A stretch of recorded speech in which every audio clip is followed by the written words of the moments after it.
Hello and welcome to Channels Book Club. I am Olakunle Kasumo. Nigeria and South Africa are two of Africa's most important countries, especially in economic terms, as they both account for about a third of the continent's economic might.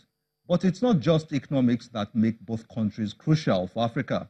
Their influences on politics and culture in the continent are so far-reaching that it is safe to conclude that the two countries have become indispensable to Africa's development. The Eagle and the Springbok is a book that explores the complex relationship between the two countries and provides biographical profiles of important figures from them. The book was written by Professor Adebajo, who is the director of the Institute for Pan-African Thought and Conversation at the University of Johannesburg in South Africa.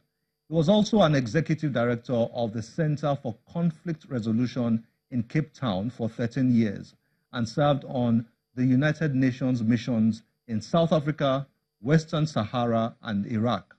He is the author of Building Peace in West Africa, UN Peacekeeping in Africa, and Thabo Mbeki, Africa's Philosopher King, among others. He joins us to review his book, The Eagle and the Springbok. Enjoy this. Professor Adebajo, nice to have you on Channels Book Club. Nice to be here. Thank you very much. Thanks for coming. The Eagle and the Springbok, essays on Nigeria and South Africa. Everybody knows about the relationship Nigeria has with South Africa, but what your book did, or what your book does, is to highlight the details, the complexities of that relationship. What inspired you to write this? Well, as a Nigerian that has lived in South Africa for 15 years, since 2003, and also as an international relations scholar, I thought it was important to look at what I consider the most indispensable relationship bilaterally in Africa. South Africa and Nigeria account for about a third of Africa's economic might, and Nigeria accounts for 70% of West Africa's economy and South Africa for 60% of Southern Africa's economy. And I'd done a lot of work on these issues for about 2 decades and also lived it, being resident in South Africa. So I thought it was important at least to unpack the dimensions of the relationship. One of the things that struck me while reading this is it's not just what Nigeria and South Africa share in common and also the differences they have today, but also the history. Nigeria was amalgamated, South Africa was amalgamated by the British. Tell me a bit about the things that caught your attention when it comes to writing about the historical similarities between the two countries. Thanks. I think what I tried to do was to look at the way that the British influence had actually impacted on both countries. So it's not obvious that both were actually a result of British amalgamations during the Pax Britannica. And there were two particular figures that I highlighted there. Frederick Lugard was, of course, the Nigerian Governor General, who was responsible for the amalgamation of Nigeria in 1914 when the North and South came together. And also Cecil John Rhodes, the British imperialist, who had also made a lot of money from gold and diamonds in South Africa, was in some ways integral as a result of the Anglo-Boer War and its aftermath in South Africa's own amalgamation between the Boer republics and also the English-speaking republics when the black majority were excluded. So I thought it was interesting to look at the similarities and also the contrast of the relationship because, of course, Lord Lugard was amalgamating Nigeria for the administrative convenience of the British, but Cecil Rhodes had a more imperialist vision to take over Southern Africa based around South Africa. So it's good to just look at the similarities and contrasts, and that's what I've tried to do in the book. What do the contrasts tell you? I was trying to discern some of your personal views from these essays, but I noticed that you were more keen on stating the facts, of history and of the present, rather than projecting your own personal views. Is that a correct observation? Well, I think it depends. I think you have to base your personal views on empirical data and evidence so that you back up arguments based on the facts. I think if you look at some of the biographical essays that I have in the book on Sonny Abacha, on Olusegun Obasanjo, some of my personal views are quite strong on Ngozi Okonjo-Iweala as well, and then an essay on Adebajo Adedeji. So my personal views do come through. I think every author has views that need to be expressed.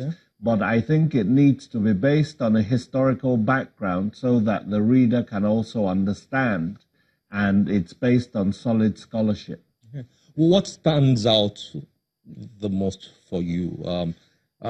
I'm speaking to somebody who has lived in South Africa since 2003, a professor, and somebody who has written this book, looking at the contrasts and the similarities between South Africa and Nigeria. What stands out for you when one considers the contrast between the two countries?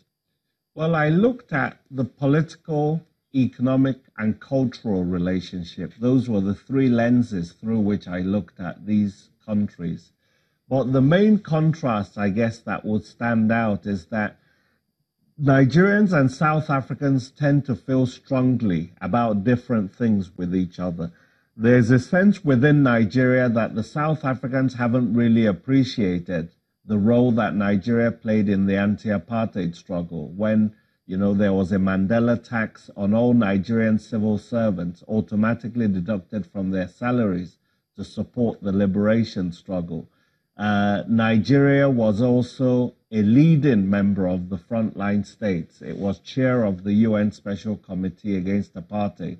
South African students studied here.